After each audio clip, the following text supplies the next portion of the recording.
Artis Nikita Mirzani mendatangi Dirkrimum Polda Metro Jaya pada Selasa, 4 Maret 2025. Sekitar pukul 9.45 WIB, kuasa hukumnya, Fahmi Bahmid, terlebih dahulu tiba. Barulah 15 menit kemudian, Nikita datang dari pintu belakang.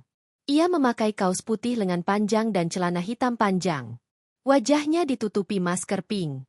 Nikita melompati palang otomatis gedung karena tidak ada petugas yang berjaga. Namun, ibu 3 anak itu bungkam saat ditanya oleh awak media. Setelah Nikita, asistennya, Makil Syahputra, juga hadir dengan mengenakan hoodie dan langsung berlari naik.